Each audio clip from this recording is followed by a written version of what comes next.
Good day to you. This is Poland Daily Culture. I'm Maria Kądzielska and we're talking about startups and books. With me in the studio is Marek Zmysłowski, a businessman but also an author of a book, Chasing a Black Unicorn. Marek, you talked about the fact that you spent a lot of time in Africa building from the scratch startups there, fighting with canny business partners who wanted to put you in jail, and eventually writing a book about it. So my obvious question is, did you catch the black unicorn? I've realized maybe I don't have to spend my life chasing them because it's very tiring. Obviously, the word unicorn refers to fast-growing online company that achieves a billion-dollar valuation. Indirectly, I've achieved it because Jumia, the company that has gone public that I was a part of, because I joined them as one of the first employees, did become a unicorn. But I've never created my own because it was a way for me to get mature as an entrepreneur. And chasing black unicorns really resembles the so-called rat race in a corporate world. Right? You have to find your own balance and you have to find your own satisfaction in doing something that can be super small, but can give you satisfaction way bigger than chasing anything. So that was the premise of the book. Forgive me for those who have not read this, that I'm giving this out. Spoiler alert, right? Well, I'm sure that is a very good later to take you through the story. So having all this experience based on Africa, right now you're building a private city in Dominican Republic, which sounds like a safer project, to be honest, and less crazy than the previous one. Actually, yes. So even though it is crazy itself, but also beautiful. How do you want to take all this experience which you had from Africa through the Dominican Republic? I really do feel like everything that I've done before in my life prepared me for this adventure. So a couple of things. Yeah, a big part of my life I was in the IT world. I observed how big fortunes are being made in the IT sector, e-commerce sector. And I could see how the growth is happening, how the money is raised, how the sales is being done. Much, much different than how the real estate world used to work for hundreds of years. I also fell in love in real estate a few years back because I'm the co-founder of a Polish-Swedish solar roof company where we're basically building solar roofs on top of people's houses. And that's how I fell in love with the construction sector. And already in Sunroof, I saw how bringing certain habits or best practices is the better word in customer acquisition and fundraising can give us an edge in this very old school type of sector, which is real estate construction. And that worked very well. Sunroof became a very big company. We just sold the roof number 1,000 in I believe that was in Poland.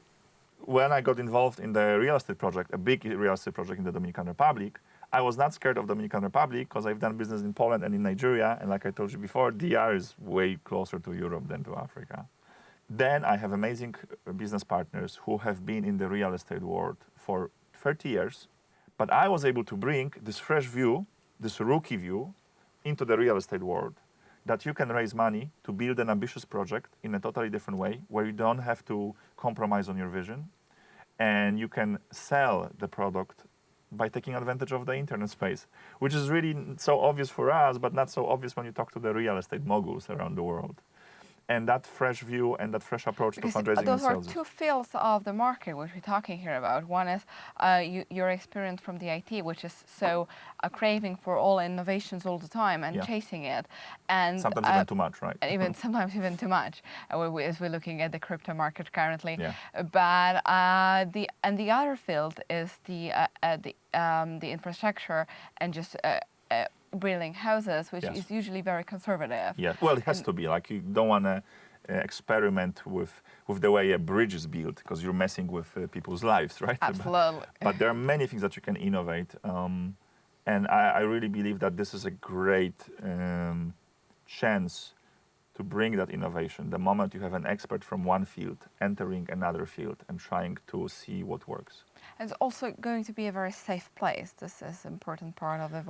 The private city. Yeah, by definition, when you're building a community from scratch, security is one of your priorities.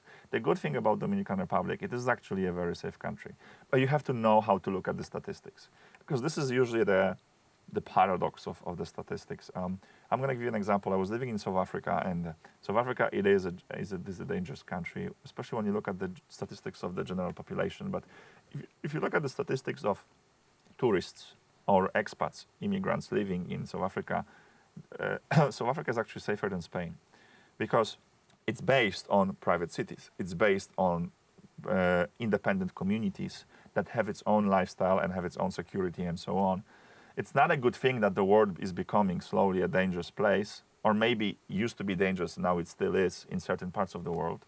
But the thing is, the whole point of building a community from scratch is that you not only design lifestyle, well you do design lifestyle, but part of this lifestyle is safety, so you can leave your door open and so on. So this is key. This is like so obvious we don't even talk about it, right? Because obviously it has to be taken care of. Yeah, this is the main part, but of course the milestone, which is so important for many, that you invest something and you live in a safe place as well, and that's let's say for families, one of the most important things to look at. Well, the project sounds wonderful. We keep the fingers crossed. Thank you so much. And for you, the viewers of Poland Daily, I have two invitations. One is, of course, to check out the Samana Group and the private city in Dominicana, which is growing up. And maybe this will be the paradise, which the part of you will own as well. And the other invitation is to check out the book, Chasing a Black Unicorn, and think, what is your black unicorn? And thank you for watching our show.